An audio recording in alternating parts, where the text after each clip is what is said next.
I had to comment on this video because I think it is important for men to see what this woman did to her husband. Being pregnant after 5 miscarriages and having this miracle baby, and then walking out of the hospital with a $20,000 bill because my husband at the time refused to acknowledge me on his insurance.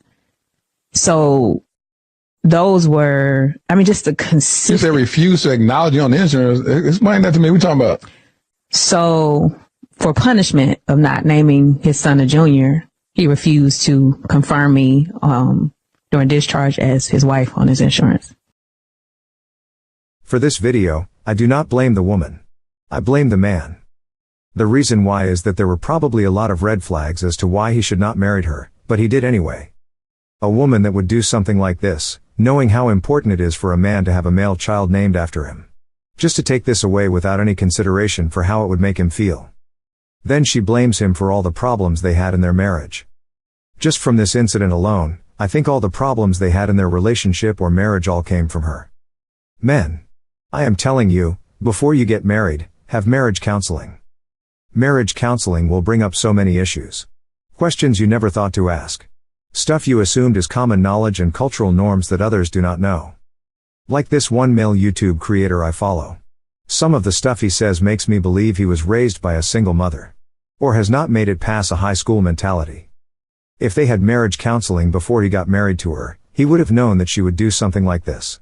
He would have known where her mind is at and how she truly thinks. He would have known that the only thing she cares about is herself.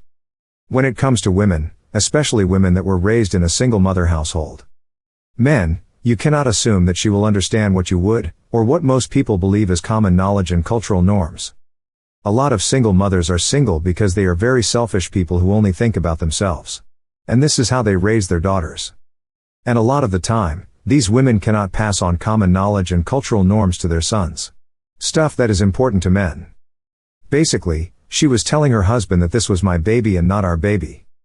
I would have done the same thing he did. And I would have served her with divorce papers before she got out of the hospital.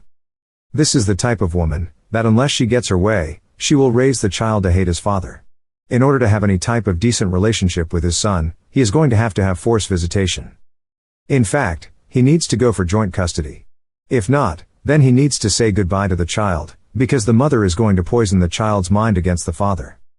When the child grows up he will be a mama's boy. And unless the child is gay, he will never get married.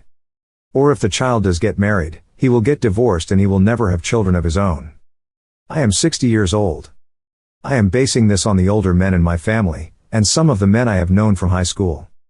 Let me tell you.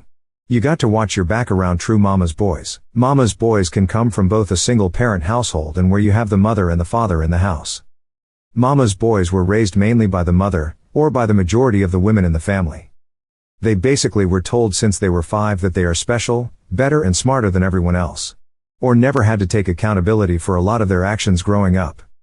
And when someone starts to outshine them, someone who they believe they are better than, these mama's boys get jealous and envious of that person. They will get so jealous and envious that they will try to destroy that person, even to the detriment of themselves.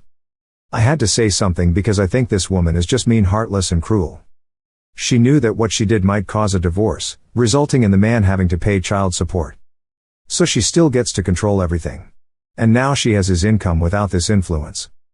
Basically, she wanted a sperm donor. And a man to support her through the pregnancy. And she probably did not want to work after she had the baby. This is where the child support comes in. Kevin Samuels always asked women, how much of the household financial load do you want to be responsible for? And they all say, none. To me, this woman is sick and disgusting. But the sisterhood, which is mostly single mothers, would agree with what she did and say the man was wrong and all that stuff.